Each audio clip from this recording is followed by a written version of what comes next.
Il personale dell'USA ha detto che non viene più ad assisterla a casa, né a fare i prelievi e nulla, perché la strada è indecente, quindi stiamo perdendo dei servizi fondamentali. Un'accusa pesante che ha fatto saltare sulla sedia il direttore generale dell'ULSS 2 Marca Trevigiana Francesco Benazzi, che si è subito mosso per capire cosa stesse succedendo, ed è emerso che in realtà le cose sono diverse da quanto denunciato ai nostri microfoni dai residenti di via Mazzocco a Mogliano Veneto. Benazzi si è fatto garantire dalla dirigenza medica che mai personale sanitario si potrebbe rifiutare di prestare un servizio a domicilio.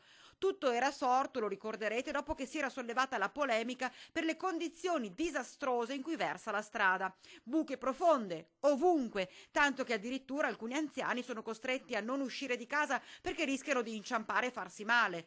In quell'occasione era emersa la presunta negligenza da parte di un infermiere dell'azienda sanitaria che si sarebbe appunto rifiutato di prestare cura e assistenza a una residente malata proprio a causa delle troppe buche.